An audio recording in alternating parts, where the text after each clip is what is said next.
All right, everybody, welcome to another deep dive. And today we're tackling something that's been blowing up our inbox lately. And it's this whole idea of China's democracy, democracy with Chinese characteristics. Yeah. And why it seems like a lot of folks in China see their country as kind of like the best thing since sliced bread, while looking at the rest of the world with a bit of a side eye. You know what I mean? A little bit of suspicion. Yeah, it's a real head scratcher, isn't it? And to really wrap our heads around it, I think we've got to start with this. Yeah. The word democracy itself, it's kind of slippery, It doesn't have just one clear-cut definition that everybody agrees on. So it's more than just majority rules and everybody gets a vote. Yeah, pretty much. In the West, we tend to think of democracy as free and fair elections, multiple political parties, and, individual rights like freedom of speech. Right. But China's idea of whole process people's democracy, they say it goes beyond all that. Whole process, that sounds very official, very important. But what's that actually look like on the ground? So it's presented as this system where citizens are supposed to have a say at different levels. You've got things like village-level elections where folks vote for local representatives. Okay. And then there are these consultative bodies where people can, in theory, voice their opinions and concerns. Gotcha. So like a town hall meeting where people can grill their local leaders. Not exactly. I mean, while these mechanisms exist, it's not a guarantee that they'll lead to actual policy changes. Right. The Communist Party, it's still calling the shots. And there's a huge emphasis on consensus and keeping things stable, no rocking the boat. Okay, so maybe more like a suggestion box than a direct democracy kind of thing. Yeah, that's a good way to put it. And China's argument is basically this. They say their system is more efficient than Western-style democracies.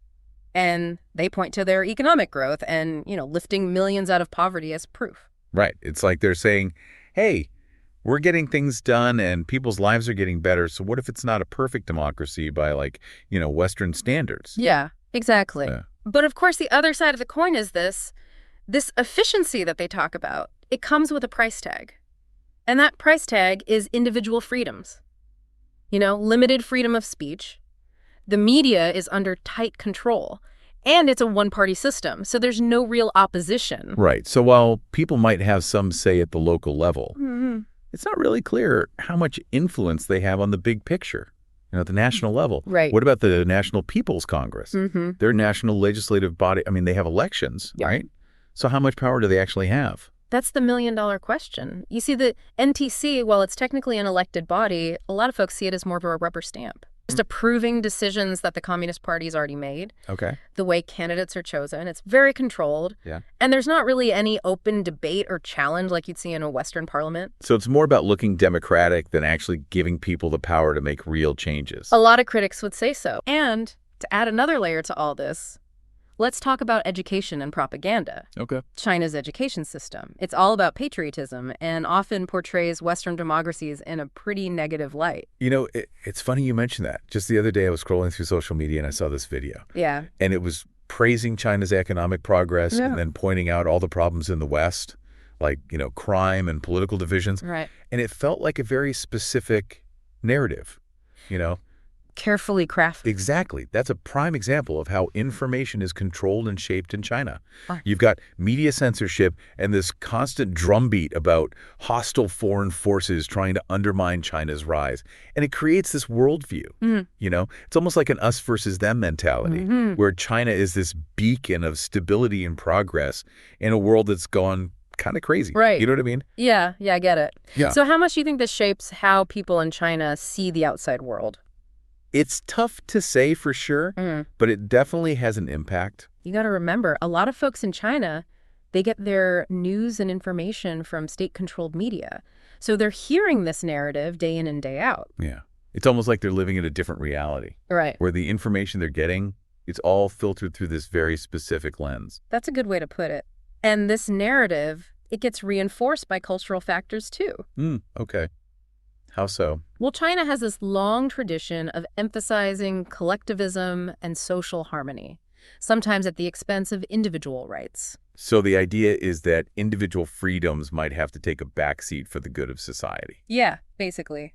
And this concept, it's deeply rooted in Confucian philosophy. which has been a huge influence on Chinese culture for centuries. Yeah, it's like that classic dilemma, right? The needs of the many outweigh the needs of the few. Exactly. But how do you balance that with protecting individual liberties? That's the million-dollar question. And it's a debate that's still going on in China today. Right. You've got people who say that economic progress and stability are the most important things, even if it means some restrictions on personal freedoms. So it's a trade-off.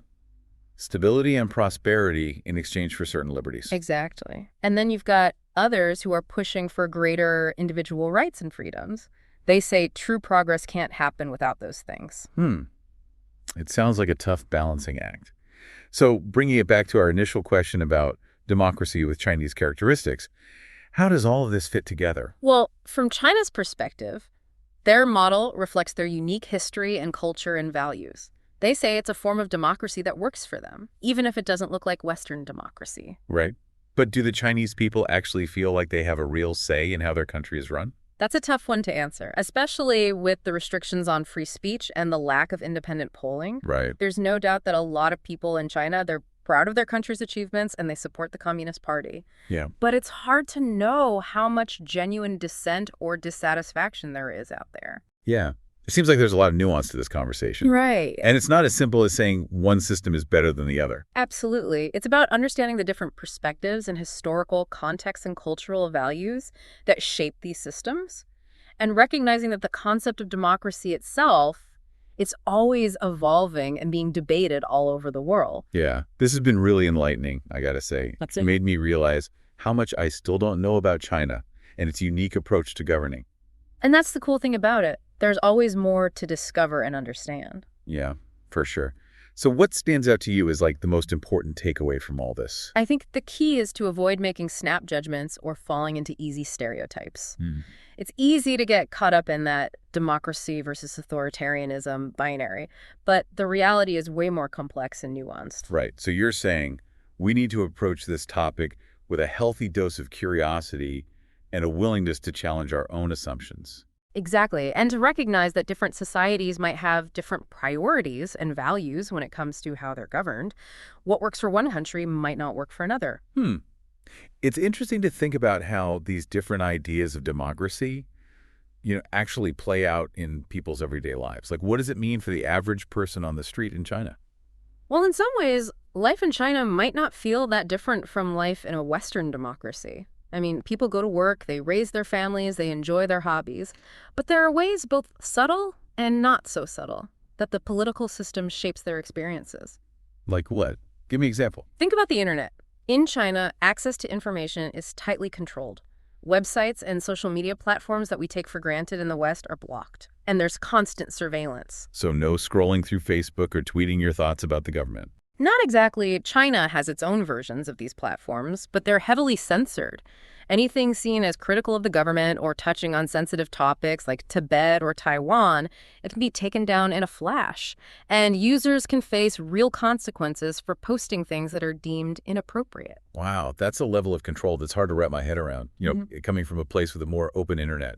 It definitely creates a different online experience. And this control, it goes beyond the internet, too. There are limits on freedom of assembly, and any kind of protest or dissent is met with swift action from the authorities. So you got to be really careful about expressing views that might challenge the status quo. Absolutely.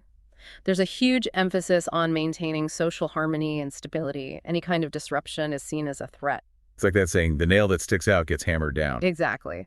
And this ties back to that idea of collectivism we were talking about earlier. The needs of the group often come before individual expression. It makes you wonder how that affects creativity and innovation.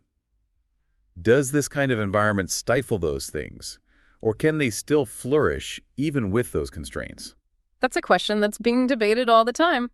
On the one hand, you could argue that the lack of freedom of expression, the tight control of information, it could hinder creativity, it could limit the free flow of ideas. Right, because if you're always looking over your shoulder, worried about saying the wrong thing, can you really let your imagination run wild? That's the worry. But on the other hand, China has made some serious technological advancements in recent years. And some people argue that their system actually encourages a different kind of innovation, one that's more focused on practical applications and meeting the needs of society, as defined by the government, of course. So instead of that disruptive innovation we see a lot in the West, it's more about making progress within a set framework. Yeah, that's one way to think about it. It's a complex issue, of course, lots of factors at play. But it's a really interesting example of how different political systems can actually shape the very nature of innovation and progress. This whole conversation has been eye-opening. It really shows how everything's connected. Politics, culture, technology, individual lives. You can't understand one without considering the others. I totally agree. And that's why it's so important to look at these things with nuance, recognizing the complexities and avoiding those simple black and white judgments. Well said. Well, I think we've given our listeners a lot to chew on with this deep dive. Any final thoughts before we wrap things up? Just this. Keep asking questions. Keep learning. And stay engaged in these conversations. The world is constantly changing, and the more we understand the different forces shaping it, the better equipped we'll be to navigate the challenges and the opportunities that are coming our way. I love that. Couldn't have said it better myself. So, to all our listeners out there, thanks for joining us on this journey into the heart of China's political system. And until next time, stay curious and keep exploring.